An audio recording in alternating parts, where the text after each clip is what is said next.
같이 기도함으로써 하나님께 예배드리겠습니다. 그때 거기에는 큰 길이 생길 것이니 그것을 거룩한 길이라고 부를 것이다. 깨끗하지 못한 자는 그리로 다닐 수 없다. 거기는 오직 그리로 다닐 수 있는 사람들의 것이다. 거기는 사자가 없고 사나운 짐승도 그리로 다니지 않을 것이다. 오직 구원받은 사람만이 그 길을 따라 고향으로 갈 것이다. 주님께 속량받은 사람들이 예루살렘으로 돌아올 것이다. 그들이 기뻐 노래하며 시온에 이를 것이다. 기쁨이 그들에게 영원히 머물고 즐거움과 기쁨이 넘칠 것이니 슬픔과 탄식이 사라질 것이다. 하나님 아버지, 그렇습니다. 언젠가 하나님께서 거룩한 길을 다시 만들 때 하나님, 우리는 그 길과 진리와 생명 되신 예수님의 그 길을 따라서 그곳으로 갈 것입니다. 하나님 아버지, 그 날을 늘 소망하며 사모합니다. 하나님, 매일매일 또 예배는 그 거룩한 길을 예수님에 힘입어서 걸어가는 시간입니다. 하나님, 오늘도 그 거룩하신 예수님을 따라서 하나님께 이렇게 나왔사오니 하나님, 저의 마음과 생각과 정성과 모든 것을 주님께 올려드릴 때 주님 저의 마음을 받아주시고 저의 정성을 받아주시고 또 생각을 고쳐주시고 저의 새로운 각오와 새로운 결심과 새로운 은혜가 우리 마음속에 우리 심령 가운데 충만히 채워줄 수 있게 도와주시옵소서. 예수님의 이름으로 기도했습니다. 아멘.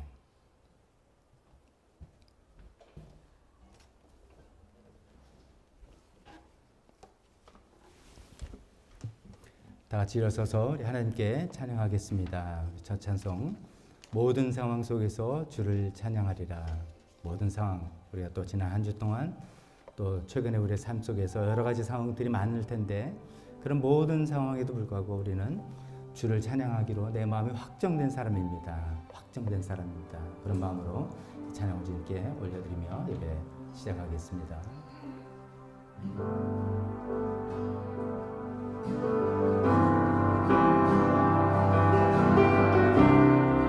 모든 상황 속에서 주를 찬양할지라. 주는 너의 큰 산들 큰 도움이시라.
모든 상황 속에서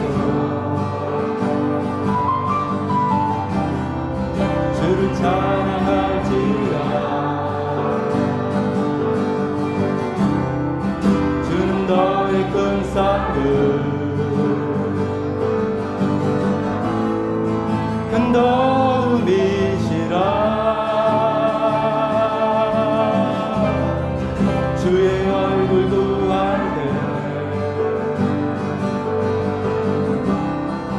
주의 영을 부어사 크신 사랑 안에서 주를 보게 하소서.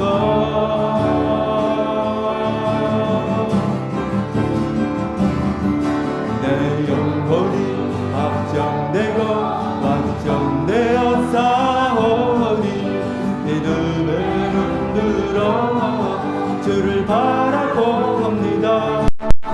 내 영혼이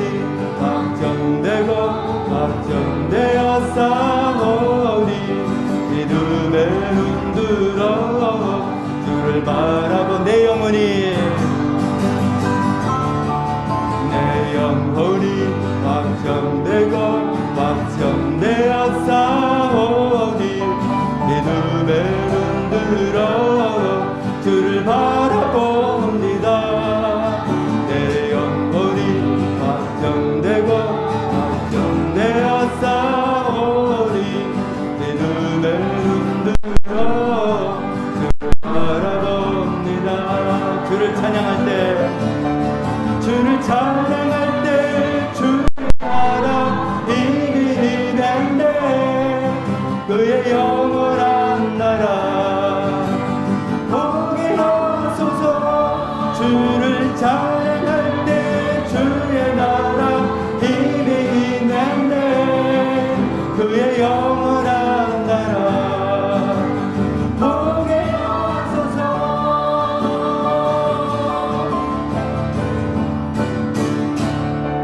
내 영혼이 확정되어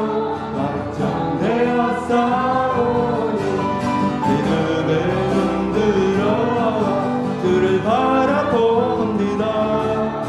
내 영혼이 확정되어 싸우니 믿음에 흔들어 주를 바라봅니다.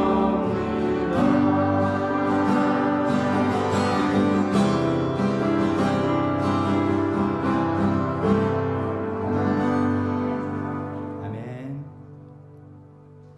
이어서 어저께 예배 안내하면서 또 세 곡을 한 곡을 전달해드렸죠. 충만이란 그런 새 신곡을 또 배워서 찬송해 보겠습니다.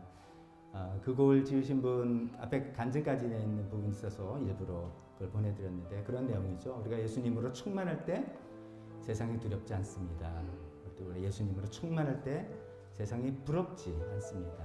우리 예수님은 충만할 때 나의 약함 그게 아니라 주님께서 역사하시는 자랑거리가 된다. 우리 할 일은 문제가 있다가 아니라 내가 얼마나 예수님으로 충만하냐, 내가 오직 예수님으로 내 안에 가득 차 있는가, 그거라는 것이죠. 그 찬송 가사에 들이 우리가 그렇습니다, 주님. 예수로 충만하길 원합니다. 예수님은 충만해서 그 어떤 것들라도 우리를 쓰러뜨리지 않고 주님께서 역사하시는 삶 살기를 원합니다. 고백하면서 이 찬송 같이 주님께 드리겠습니다.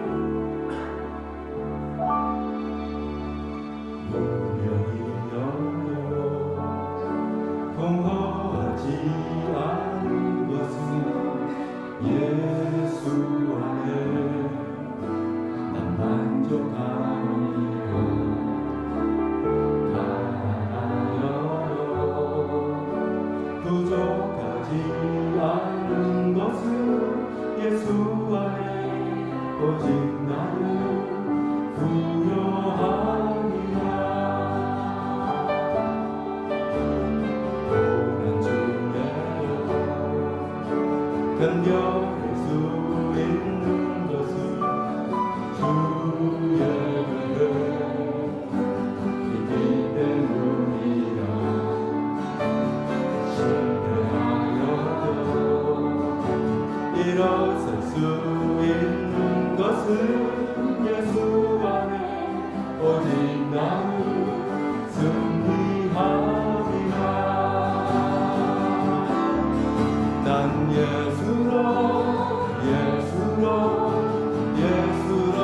충만하네. 난 예수로 충만하네. 난 예수로 충만하네. 영원한 것 내 안에 살아계시네.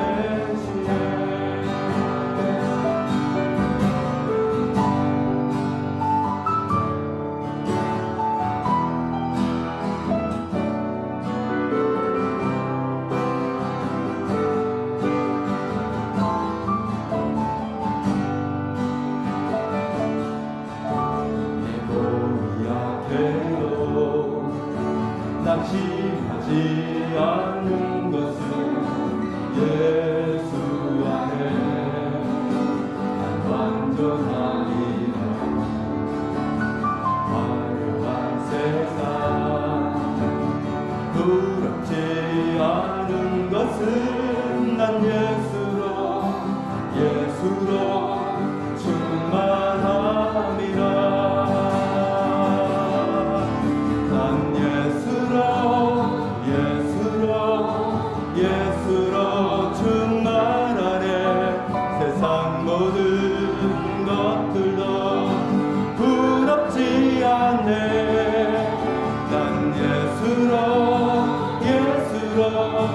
예수로 충만하네 영원한 왕 내 안에 살아계시네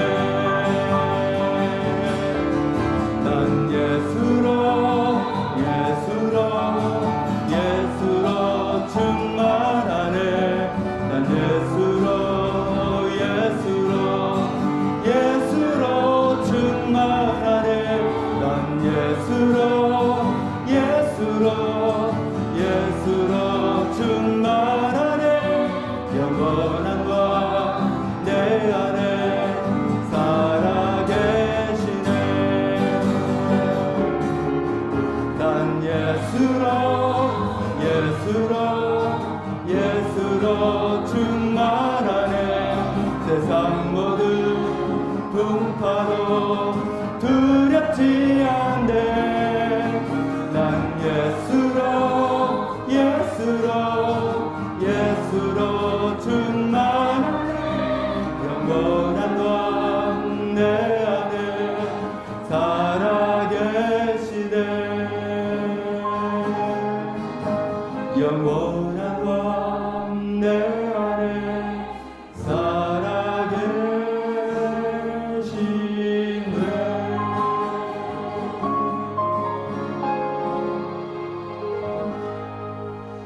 아멘. 예수님으로 충만한 삶을 살면서 이 세상에서 최선을 다해서 주님을 살다가 또 주님께서 불러오실 때 천국으로 가는, 그래서 우리가 사는 곳은 어디든지 초막이든 궁궐이나 내 주 예수 모신 것이 그 어디나 하늘나라입니다. 이렇게 고백하면서 마지막 찬송 주님께 드립니다.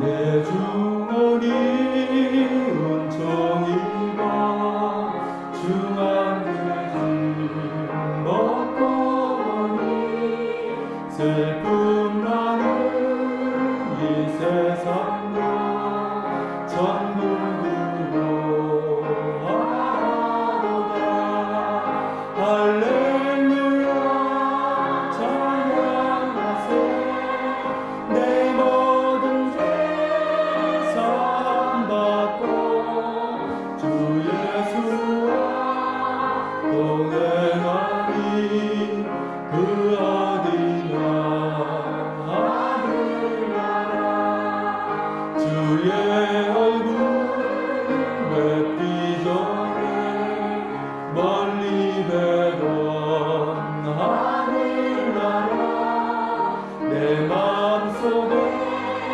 이루어지니 날로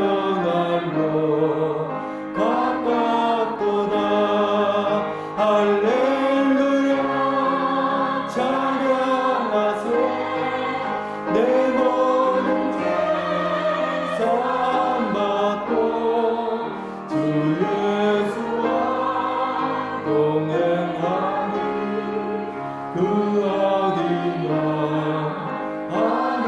하늘나라 높은 산이 거친 들이 초막이나 궁궐이나 내 주 예수 모신 곳이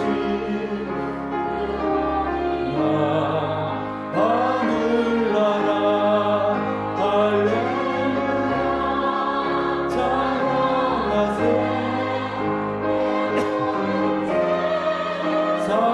사함받고 주 예수와 동행하니 그 어디나 할렐루야 찬양하세 할렐루야 찬양하세 내 모든 죄 사함받고 주 예수와 동행하니 그 어디나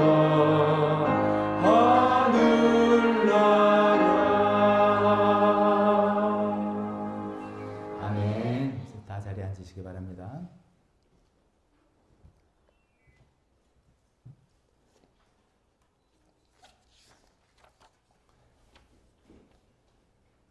시간은 좀 빠르게 잘 지나서 벌써 2021년도 10월달 첫째 주에 들어가게 됐습니다. 이제 마지막 이제 가을을 맞이하게 됐는데 우리 모두 소망처럼 이 가을이 지나고 이제 뉴스 보도에 나오는 것처럼 위드 코로나로 국면이 또 바뀌어서 우리가 조심하면서도 또 우리 일상생활이 하나씩 회복되는 그 시간을 소망해 봅니다. 오늘도 교회 직접 나오셔서 예배드리는 모든 성도님들 또 댁에서 온라인 예배를 드리는 모든 분들 주님의 이름으로 환영합니다. 교회 소식 주보를 통해서 나눠보도록 하겠습니다. 지난주에 이어서 한 번만 더 광고 드리면 이제 교회 계정이죠. 교회 계정을 통해서 유튜브로 온라인 예배 참석하실 수 있고 응급 상황이 되면 페이스북으로도 급히 또 카톡으로 알려드리겠습니다. 그렇게 예배 지장 없이 준비하고 있습니다.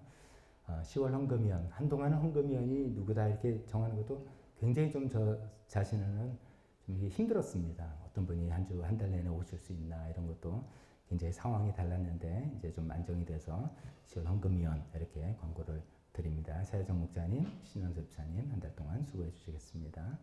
특별기도에 우리 기도 제목이 좀 많이 있습니다. 오정임 어머니, 또 수능고사 보는 우리 세 자녀들, 또 김미선 전사님 위해서 계속 기도하는데 지난주에 수인이가 갑자기 복막염으로 입원해서 수술했다가 잘 회복하고 집에 돌아와서 안정을 취하고 있습니다. 또 나인정 집사님 주중에 발목이 접질렸는데 인대가 좀 끊어졌다고 합니다. 또 이사도 앞두고 있는 시점인데 불편함 잘 감수하고 인대가 잘 붙을 수 있도록 기도해 주시기 바랍니다. 또 한 가지는 어저께 밤에 우리가 알게 된 또 소식입니다. 고현지 자매님의 아버님께서 대장암 진단을 받아서 화요일날 수술하시게 됩니다. 그래서 이제 몇 기 정도인지 전임됐는지 여부는 수술을 하면서 알게 되는 아직은 가족은 알지 못하는 상태인 것 같습니다. 수술 잘 되고 전이 없이 깨끗하게 또 치유될 수 있도록 기도해 주시기 바랍니다. 네팔 선교 나라 북한을 위해서 계속 기도해 주시면 좋겠고요. 오늘 목회자 칼럼의 사역부서에 관해서 지난주에서 계속 안내해 드렸습니다. 한번 이렇게 글로 제가 좀 정리해서 광고 좀 드리고 적절한 기회에 또 여러 가지 다른 방식으로 동영상이라든지 이런 방식으로 또 제작을 해서 같이 우리가 사역부서를 선정하고 활동할 수 있는 그런 시점을 잡아보도록 하겠습니다. 기도해 주시기 바랍니다. 이 시간에 대표기도 또 헌금 시간으로 이어지겠습니다.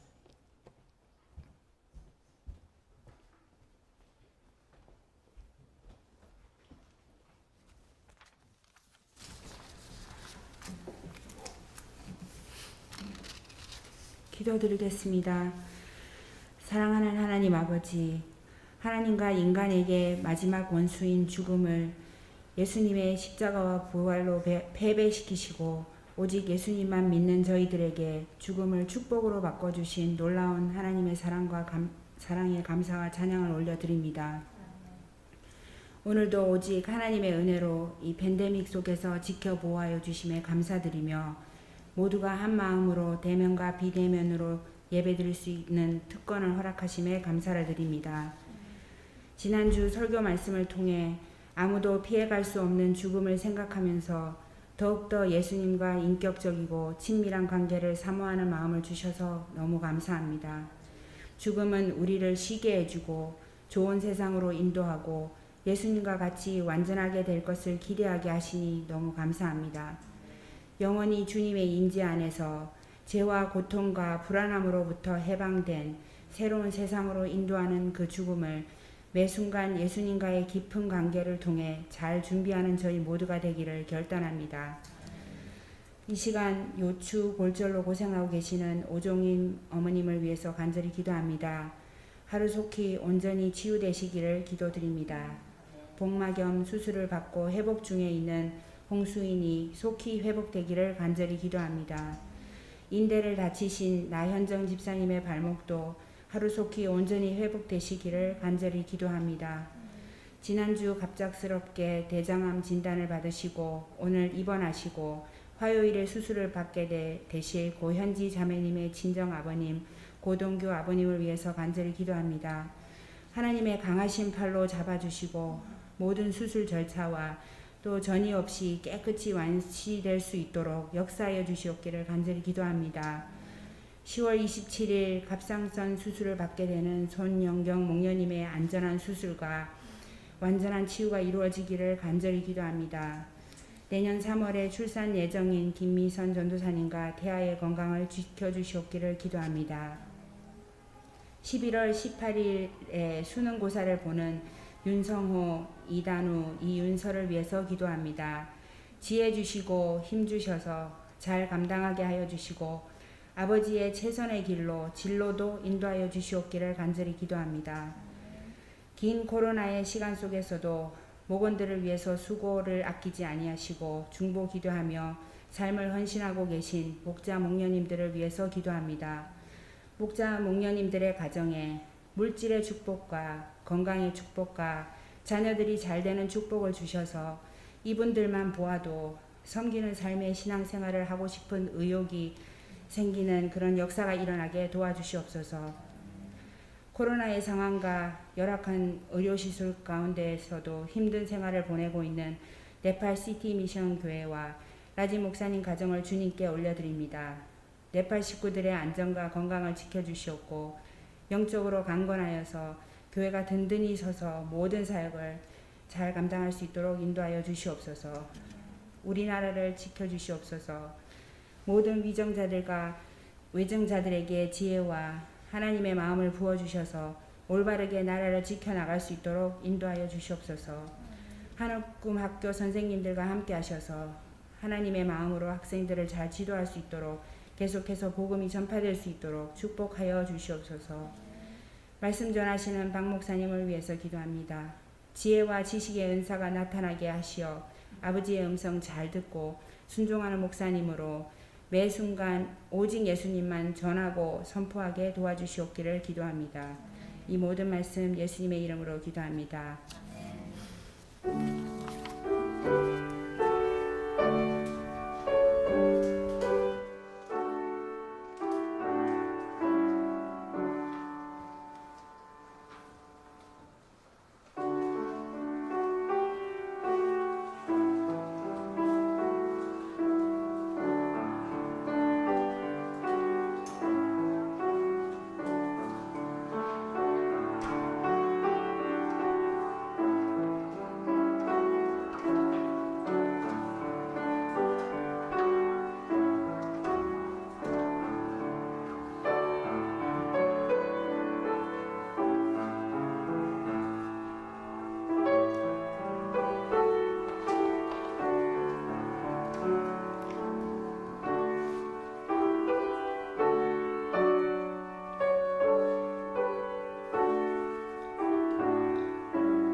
하나님 아버지, 또 저희가 주님께 나올 때 주님 그냥 물질을 들고 나왔습니다. 하나님께서 다 주신 것, 하나님께서 우리의 삶에 기회를 주시고 우리에게 건강을 주시고 머리를 주시고 삶의 여건들을 주셔서 땀 흘려 일한 그런 것들입니다. 다 모든 것이 주님께로 왔고 또 주님께 드리는 그런 심정을 드립니다. 그러나 동시에 또 하나님 우리의 삶의 물질에 필요한 것들, 우린 육신의 양식이 필요하니 하나님이 모든 것도 주님께서 또 공급해 주시고 주님께서 책임져 주시라는 것을 또 믿고 주님께 드립니다. 하나님 이렇게 주님께 드리는 손길들 축복하시고 공평함이 없도록 인도하여 주셨기를 원하며 예수님의 이름으로 기도했습니다. 아멘.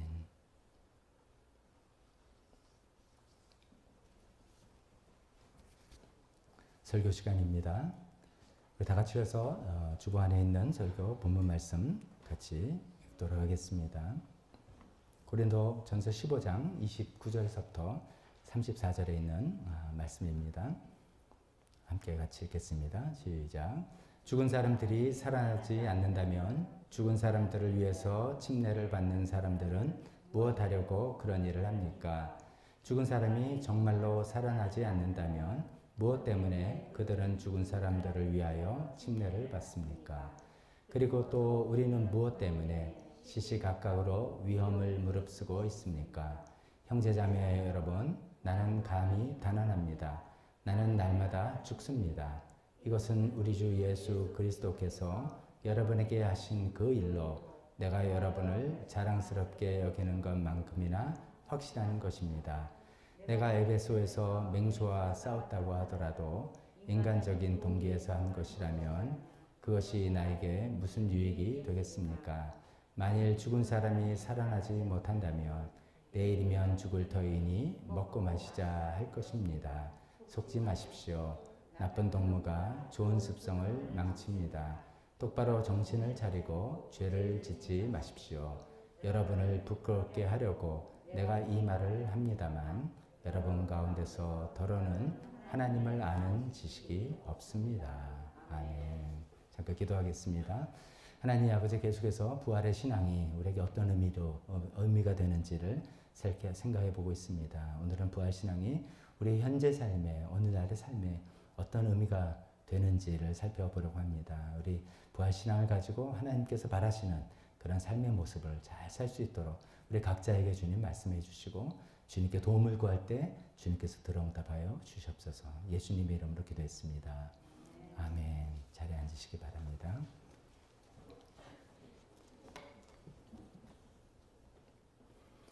오늘 본문 가지고 부활신앙은 현재, 지금이죠. 현재에 어떤 의미를 주나라는 이런 제목으로 하나님 말씀 증거하겠습니다. 지난 주일 말씀을 세 문장으로 요약해보라면 이런 거겠죠. 죽음은 마지막까지 우리를 괴롭히는 원수다. 죽음은 마지막까지 우리를 괴롭히는 원수다. 두 번째로는 예수님의 부활 때문에 죽음의 권세는 이미 패배한 것이고 완전히 멸망할 것이다 라는 내용이고, 그래서 죽음은 성도들에게 축복이 될 수 있다라는 이런 말씀을 전했습니다. 그래서 원수이자 축복인 죽음을 우리가 피할 것도 아니라 무서워할 것도 아니라 예수님 부활 때문에 그것을 품고 나갈 수 있는 우리가 되었으면 좋겠습니다. 오늘 말씀은 이제 부활신앙이 우리 현재 삶에 어떤 의미가 있는가라는 것을 이야기해 주는 부분인데, 그런데 중간에 좀 걸림돌이 하나 있습니다. 29절 같은 이야기입니다. 죽은 사람을 위해서 침례를 받는다. 이게 또 무슨 말인가? 이런 거죠. 이런 걸 이제 소위 성경 난제, 아주 어려운 주제다 이렇게 표현합니다. 성경에 그런 어려운 내용들이 꽤 있습니다. 우리가 시대와 상황과 문화가 다르기 때문에 우리가 이제 그렇게 되는데, 이것은 뭐 어떻게 이게 중요한 건 아닌데 그래도 이제 뭐 갈시처럼 뭐 하나 걸려 있으니까 간단하게만 한번 말씀드려 보겠습니다. 죽은 사람들을 위해서 침례를 받는다. 우리는 요즘 이런 일 없습니다. 전 세계 어느 교회를 가도 죽은 사람을 위해서 침례를 받는 이런 일은 유래를 찾아볼 수가 없습니다. 근데 이제 아마도 이 뜻이 뭔지는 모르지만 고린도 교회에서 이런 관례처럼 있었던 것 같아요. 근데 실제로 무슨 일이 있었는가, 또 그때는 어떤 의미인가를 여러 학자들이 추측을 해보는데 두 가지만 짧게 설명해 본다면 이런 것이죠. 예수님을 잘 믿는 사람들 중에 침례를 미처 받지 못하고 죽은 경우가 있을 수 있잖아요. 그렇죠. 그런 경우는 어떻게 합니까?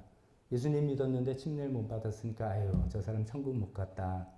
우린 그렇게 생각하지 않잖아요. 근데 이제 침례라는 의미가 예수님의 죽음과 부활에 연합한다는 그런 강력한 의미니까 죽음에 연합하고 부활에도 연합해야 되잖아요. 그러니까 이제 침례 받지 못하고 기회가 안 돼서 죽은 사람들을 너무나 좀 안타까운 거예요. 저거 뭐 그런 생각에 다른 사람이, 가족이겠죠. 다른 사람이 대신 침례를 받는다는 겁니다. 지금 만약에 여러분들께서 저한테 이러시니까 제가 돌아가신 우리 뭐 남편을 위해서, 부모님 위해서 대신 침례 받겠습니다 하면 제가 침례를 줄 것 같습니까? 안 줄 것 같습니까? 그럴 필요 없습니다. 우리가 구원받는 거는 예수님 믿는 믿음으로 가는 것이지 침례를 꼭 받아야 되는 거 아닙니다라고 제가 이제 만류를 할 겁니다. 근데 아마 고린도 교회는 좀 그랬나 봐요. 그런 것 같기도 해요. 우리가 이걸 이렇게 따지기 어려운데 그런 것 같다라는 생각이, 추측이 하나 있습니다. 다른 사람을 대신해서 침례를 받는다. 그걸 다른 사람을 위해서 받는다. 이렇게 표현한 것이죠. 또 하나는 이런 경우가 아닌가 싶습니다. 가족이나 가까운 친구 중에 예수님 잘 믿는 사람이 있어요. 정말 모범적인 사람. 그 사람은 이제 예수님 믿고 침례 받고 잘 믿는 사람인데 죽었어요. 근데 내가 예수님을 안 믿는 사람이에요. 나는 안 믿는 사람인데 그 사람이 너무 멋있어. 너무 저게 맞아. 라고 해서 나도 어쩌면은 예수님을 믿고 침례 받는 건데 뭐 예수님보다는 난 그 사람 너무 좋아. 그 사람 천국 갔다며 나도 천국 갈래. 그럼 어떻게 하면? 예수님 믿고 침례 받아야 된다. 그러면 나 침례 받을래. 그런 경우 있을 수도 있죠. 좀 이렇게 옳은 건 아닌데 좀 있을 수도 있죠. 그래서 그 사람을 그러니까 예수님을 위해서 침례를 받는 건데 그 사람을 위해서 침례받는다. 이렇게 표현되는 경우도 있을 것 같다는 내용입니다. 어떤 여러분 이해가 잘 되십니까? 저 잘 안 돼요. 왜냐하면 지금의 관습하고 너무나 다른 2000년 전에 고린도라는 도시에 있었던 지금은 찾아보기 어려운 그런 어떤 관례를 기반으로 한 이야기라서 이런저런 썰이 있는데 잘 모르겠습니다. 근데 대충 이제 이런 건가 보다 이렇게 생각을 해보면 좋은데 근데 이제 포인트는 그게 실제로 뭐냐 이게 중요한 게 아니에요. 포인트는 뭐냐면 고린도 사도 바울의 말이 고린도 교인들 당신들이여 정말 실제로 부활이 있다고 믿기 때문에 우리가 지금 보기에는 이상한 그런 행동을 하지 않습니까? 이 이야기를 하는 거예요. 그러니까 그냥 그런 썰이 있다라고 해서 그냥 넘어가고 아 고린도 교인들이 진짜 부활을 믿긴 믿었구나. 그러니까 지금 우리가 생각하기에는 좀 이상한데 라고 하는 그런 행동까지 했구나 라는 이야기를 성경에서 하고 있다. 그렇게 살짝 넘어가시면 좋을 것 같습니다. 근데 이제 이거는 이제 그냥 넘어가는 것이고 실제로 이제 오늘 본문을 통해서 우리의 현실, 아까 그 고린도 교인들의 일은 우리의 현실과는 좀 동떨어진 이야기잖아요. 근데 우리의 현실과 연결되는 면을 생각해 보고 싶은 겁니다. 여러분 한번 제가 질문 던질게 대답해 보세요. 내가 부활을 믿는다 라고 하는 거는 뭐 그 내용이 뭡니까? 부활을 믿는다면 뭐를 믿는다는 내용입니까? 가장 첫 번째로는 예수님이 죽었다가 다시 살아나셨다. 그런 이야기죠. 그걸 어려운 말로 부활의 역사성. 그건 과거에 관한, 과거에 예수님이 죽었다가 다시 살아나는 그 얘기입니다. 근데 그것만은 아니잖아요.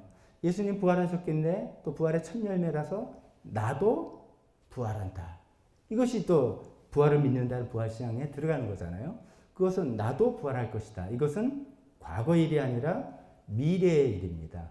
나도 언젠가는 죽어서 언젠가는 부활할 것이다. 라고 합니다. 그러니까 이제 우리가 이렇게 말씀드려보면 부활신앙이랄 땐 예수님이 과거에 부활하셨다. 과거의 일이고 그 예수님 때문에 우리도 앞으로 미래에 부활할 것이다. 는 미래의 이야기입니다.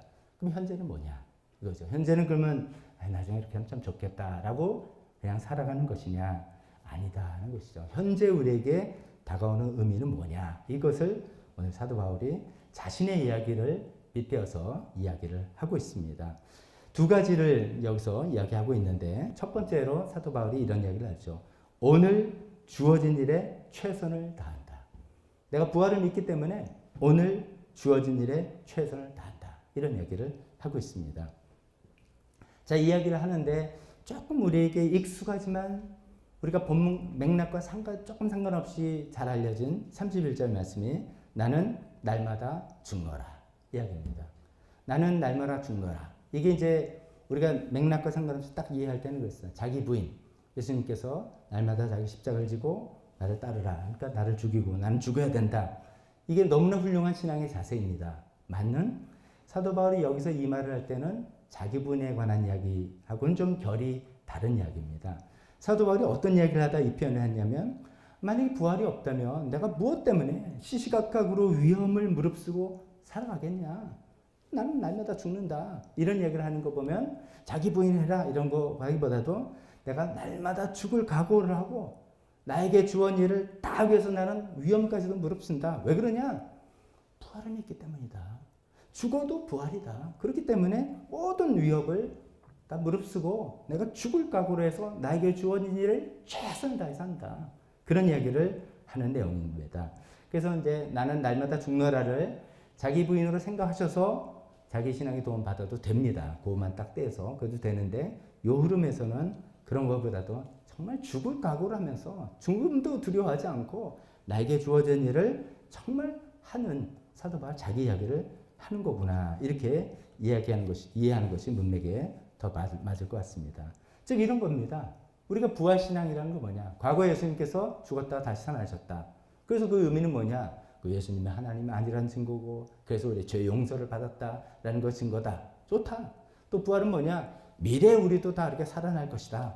그것도 좋다. 그렇지만 현재 우리에게 다가오는 의미는 부활할 것이기 때문에 어떤 위험이 있고 어떤 어려움이 있고 정말 죽음을 각오하려 죽을 각오처럼 어떤 일이 있더라도 오늘 나에게 주어진 일을 최선을 다해서 내가 살아갈 수 있다.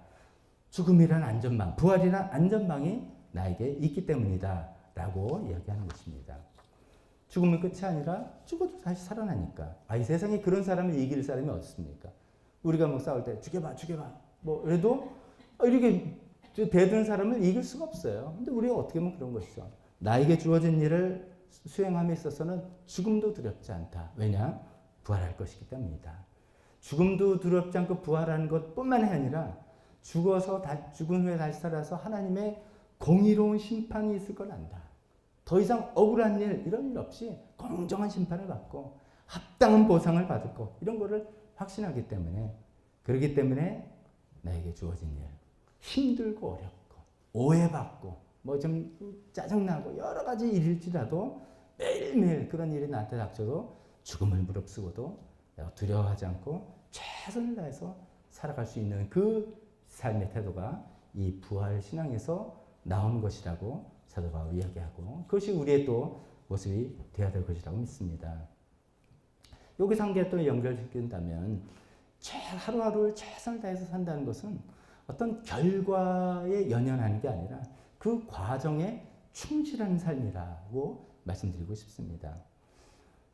내가 진짜 신경 써야 될 것은 나의 최선을 다해서 내가 이룰 어떤 결과가 아니라, 우리가 흔히 말하는 건 하나님께 온전히 맡겨드리고, 나는 그 과정에서 어떻게 보면 하나님의 큰 계획 안에 나는 과정처럼, 부속품처럼 흘러가는 사람들이지 않습니까? 그 일에 최선을 다하고 있느냐, 이것을 생각하는 것이 우리에게 중요하지 않겠는가 말씀입니다. 요새 이제 말씀에서 한 동영상, 안내 동영상 만들어 드리는 것 중에 지난주에 이제 여러분 에스라, 느헤미야, 에스더 2주 전이죠. 그때 이제 강의 동영상에 느헤미야에 관해서 제가 말씀드린 걸 다시 한번 좀 말씀드려 보겠습니다. 저에게도 굉장히 마음에 다가왔던 내용입니다. 느헤미야에서 제일 마지막 구절이 13장 31절이 이런 얘기, 느헤미야의 기도잖아요. 나의 하나님, 나를 기억하여 주시고 복을 내려 주십시오. 라고 이제 끝난단 말이죠. 얼핏 그 내용을 보면 이게 좀 이상하다. 이 사람 되게 기복적이네. 하나님 사람인 줄 알았더니 복 받으려고 이런 일을 했나? 굉장히 이기적인 사람이구나. 이렇게 생각할 수도 있고요. 또 나중에 그 흐름을 보면, 야, 느헤미야 진짜 허망하네.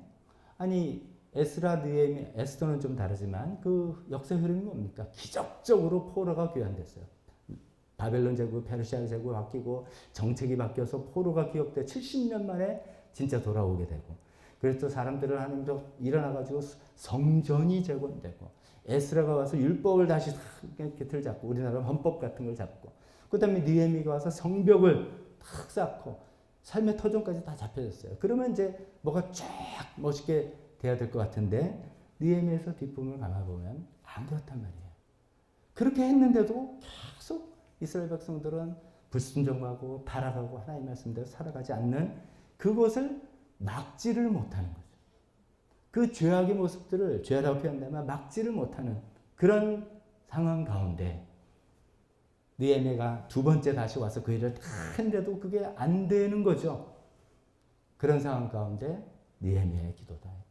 하나님, 제가 좀 해석을 하고 저 살을 붙인다면, 하나님, 이 결과는 주님께 온전히 맡기겠습니다. 하나님께서 우리 백성에게 이런 은혜를 주셨는데도 우리 백성들이 아직도 이러고 있습니다. 그러나 이것을 바로잡는 것은 하나님께서 언젠가 하실 거고, 저는 저에게 주어진 최선의 일, 그걸 다 하겠습니다. 주님, 제가 나름대로 한 그 최선의 것을, 최선의 일을 기억하여 주십시오. 기억하여 주십시오. 사실 이제 질서보다 무질서가 더 힘이 강한 것 같아요. 집안을 어지럽히는 게 쉬운가, 정리하는 게 쉬운가? 어지럽히는 게 훨씬 더 편하고 쉬울 수도 있죠. 이 백성들의 이 불순종과 죄의 이 홍수처럼 밀려오는 것을 느헤미야가 막다 그래도 오케이, 이거는 하나님께 맡기고 나는 나에게 주어진 일, 성벽을 쌓아라, 시작했습니다. 계약을 한번 해봐라, 또 하겠습니다. 그것은 최선을 다하겠습니다. 이런 삶의 자세죠. 느헤미야는 예수님을 모르고 부활을 모르는 그 상황 가운데서도 이랬다 이거죠.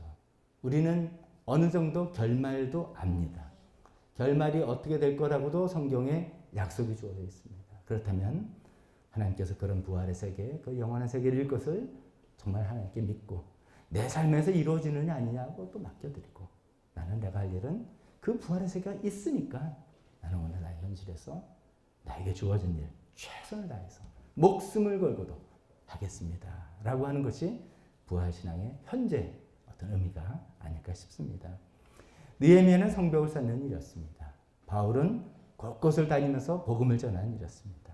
저와 여러분에게는 또 각자의 어떤 일들이 주어져 있습니다. 가정에서 일이든 회사와 직장 일이든 교회 일이든 여러 가지 일이든 중요한 건 삶으로 우리가 복음을 전하는 거잖아요. 삶으로 복음, 말로도 물론 전해야 되지만 삶으로 복음을 전하는 그런 삶을 살기 위해서 우리에게 주어진 삶의 여건 가운데 정말 올바른, 정말 멋진 사람, 아름다운 삶을 살아감을 통해서 복음을 삶으로 전하는 이 일에 최선을 다해보는 우리 모두가 되었으면 좋겠습니다. 두 번째 부활신앙이 이제 현재 주어지는 의미는 두 번째는 하나님과의 관계에 기초한 도덕적인 삶이다. 좀 길죠. 근데 도덕적인 삶인데 도덕적으로 훌륭한 삶을 사는 것인데 이것이 하나님과의 관계에 기초한 도덕적인 삶이다. 이런 얘기를 말씀하고 있습니다.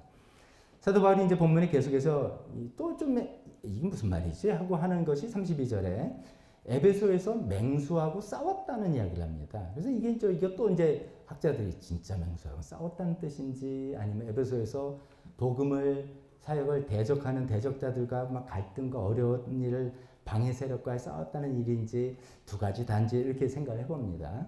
후자의 경우도 있는데 또 전자의 경우를 또 생각해 봅니다. 에베소는 원형 경기장, 로마 시대 원형 경기장이 있습니다. 로마의 원형 경기장이 있으면 거기서 어떤 여러 가지 공연과 음악도 공연도 하지만 그들이 좋아하는 것 중에 하나는 검투사 싸움이다 이거죠. 검투사들 혹시 그 러셀 크로우의 그 글래디에이터 영화 뭐 많이 보신 분들 있을 겁니다. 뭐 진짜 사람들 구경하기는 재밌어도 검투사 입장에서는 한 칼의 목숨이 날아가는 것이죠. 근데 그들의 심정이 바로 이런 것이군요. 내일 죽을 터이니 32절에 나온 것처럼 내일 죽을 터이니 먹고 마시자.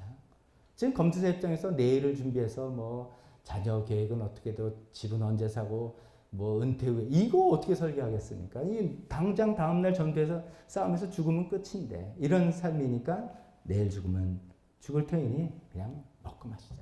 될 대로 되라. 그냥 마음껏 살자. 그냥 내일은 나는 없는 거야. 그냥 마음껏 살아. 이런 삶을 살았다는 것을 이제 사도 바울이 인용을 하는 것이죠. 아마 이제 에베소의 원형 경기장에서 검투사의 모습들을 연상하면서 이야기하는 게 아니냐 이런 생각을 이제 이런 견해들이 많이 있습니다.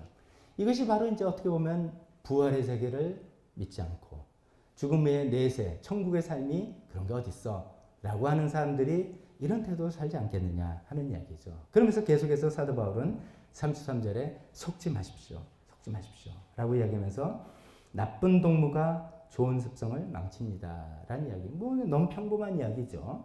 그런데 이 평범한 이야기에 또 이제 그 당시에 그리스 시인의 시를 인용한 거라고 그래요. 메난드로스라는 사람의 그 고린도 교인들 다 알 법한 지금 예를 들어 뭐 서정주 시인의 김춘수 시인의 시를 인용하면 우리가 다 아는 것처럼 그런 거라는 것이죠. 나쁜 동무. 여기 나쁜 동무가 뭡니까? 부활을 알지 못하고 믿지 않기 때문에 그냥 될 대로 되고 그냥 흥청망청 살자. 라고 하는 동무고 좋은 습관. 뭡니까? 좋은 습성. 좀 하나님 뜻대로 건전하고 올바르고 참되고 도덕적으로 거룩하게 살자라고 하는 것들을 망치는 그런 것들을 한 것이죠.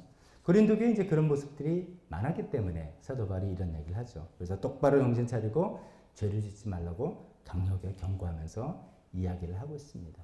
그러면서 이제 두 번째 포인트가 이런 것이죠. 부활을 정말 우리가 믿는다면 이 세상의 삶이 끝이 아니기 때문에 우리가 심판을 하고 우리가 또 새로운 세계가 있기 때문에 이 세상에서 그 심판과 그 후의 삶을 생각해서 건전하고 하나님 보시기에 도덕적이고 올바른 삶을 살게 된다. 뭐 이런 이야기죠. 자, 이런 얘기에서 내용 자체는 그렇게 그런 내용이라고 이제 파악을 했는데 제가 이제 그렇게 설교를 하고 끝내야 되나 생각했는데 좀 제 마음속에 이거 너무 단순 논리 아닌가 이런 생각이 좀 들었습니다. 실제 우리 삶은 이거보다 훨씬 더 복잡하지 않나? 왜냐하면 이런 거에 우리가 그런 얘기를 많이 하죠. 누구 좀 전도하려고 이제 생각하는데 그 사람 정말 괜찮은 사람이야. 예수 믿는 것만 빼고 예수 안 믿는 것 빼고는 정말 괜찮은 사람이야. 이런 사람들 많이 있잖아요. 또 반면에 저 사람 예수 믿는다는 사람이 정말 믿을 만 하나도 없어. 좀 믿으면 안 돼. 그냥 그러네 해야 돼. 이런 거죠.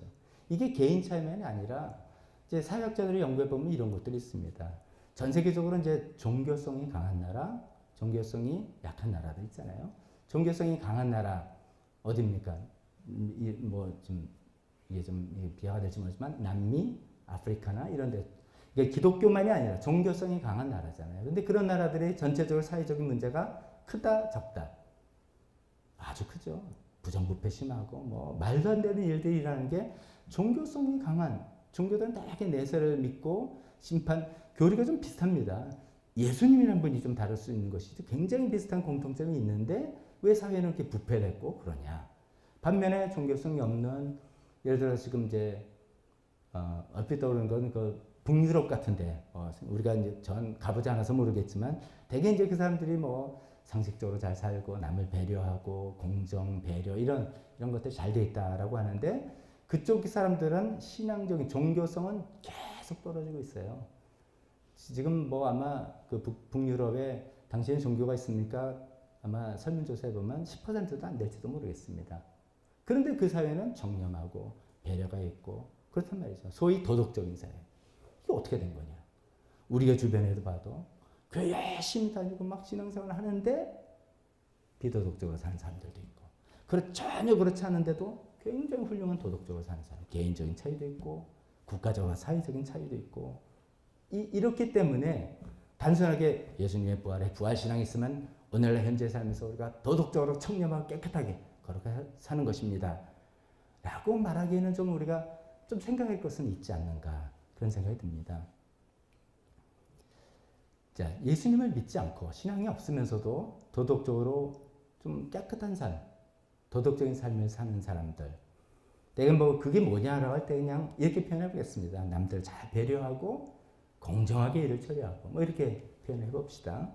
그런 것들을 다른 표현으로 한마디로 말한다면 황금률 이렇게 표현할 수 있습니다. 골든 룰이죠. 황금률. 이거는 이제 마태복음 7장 12절에 예수님께서 하신 그 유명한 말씀이죠. 너희는 무엇이든지 남에게 대접을 받고자 하는 대로 너희도 남을 대접하라.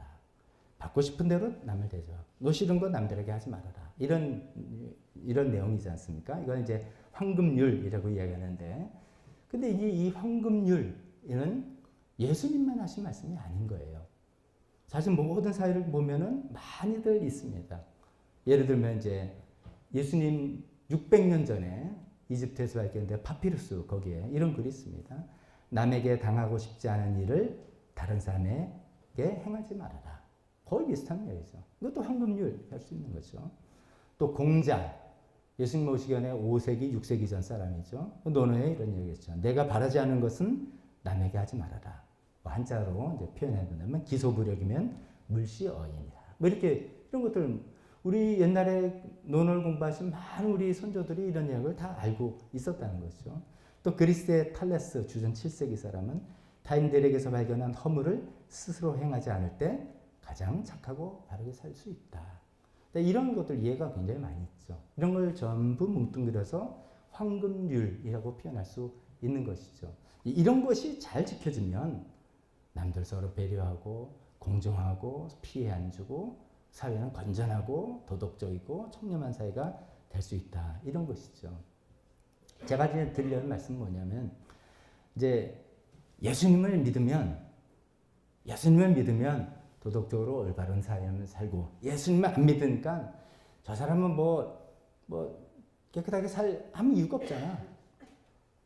죽어서 천국도 없고 지옥도 없는데 뭐로 살아 그냥 그러니까 무조건 부패하고 타락한다. 라고 생각하는 건 너무 단순 논리라는 거지. 예수님 안 믿는 수많은 사람들도 이런 많은 역사 가운데 이런 도덕적인 가르침으로 황금률 같은 거를 성경에 있는 내용과 좀 비슷한 그러나 하나님 마음에는 합당한 그런 도덕적인 원칙들을 가지고 살아가려고 적어도 애쓰는 사람들이 있다는 것이죠.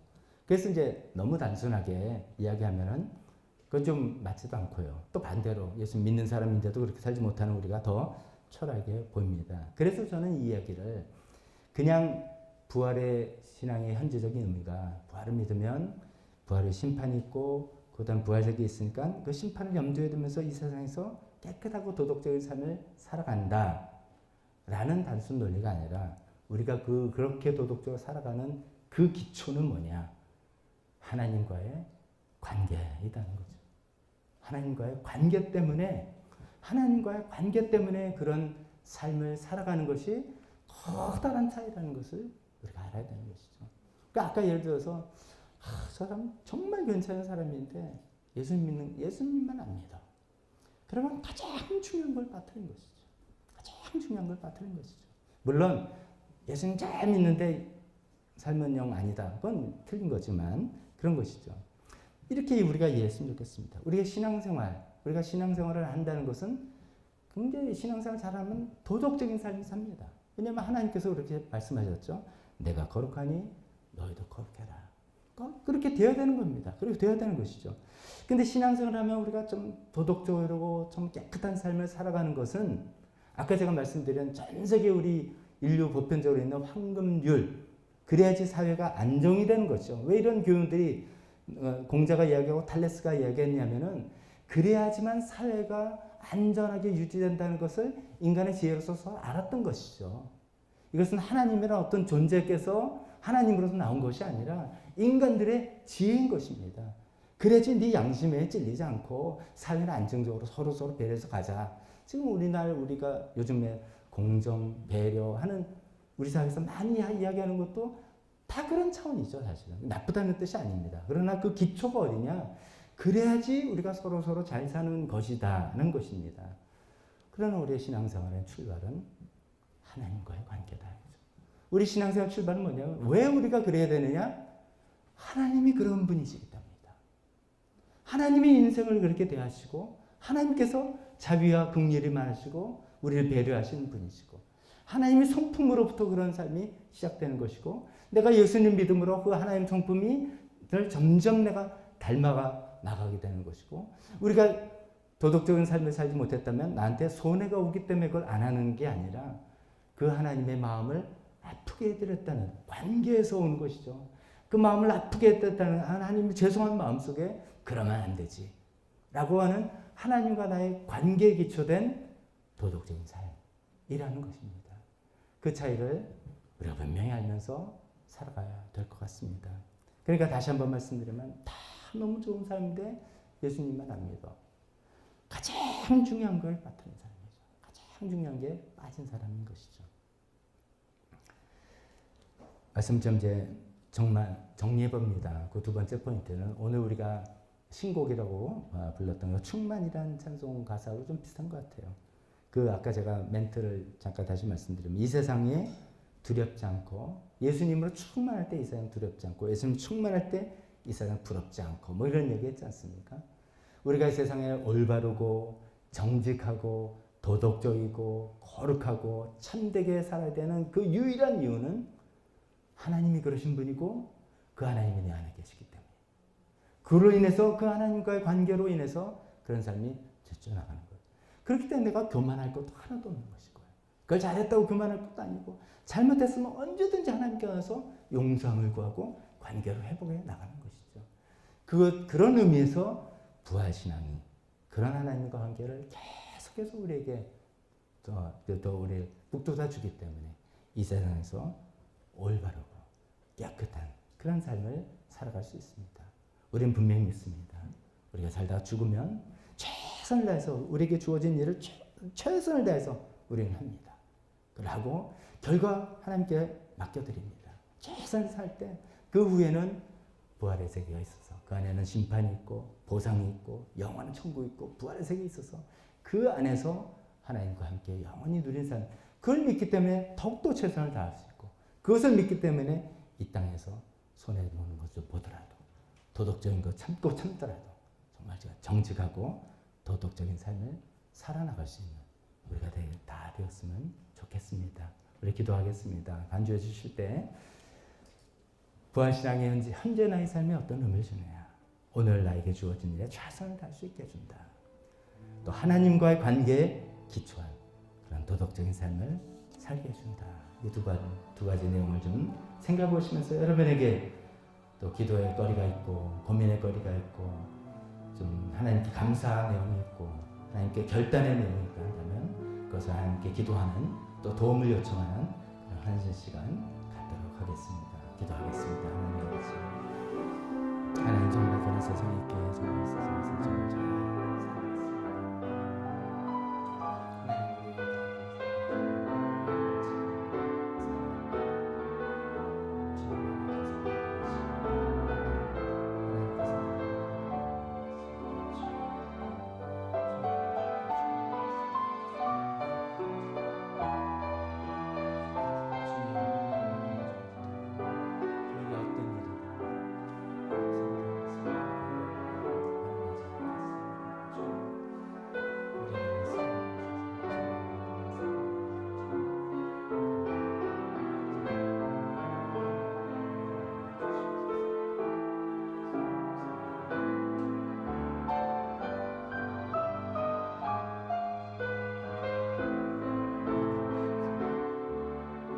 하나님 아버지, 예수님께서 분명히 부활하셔서 우리에게 부활의 산소망을 주셨기에 하나님 우리가 미래에 우리도 다시 다 살 것을 믿습니다.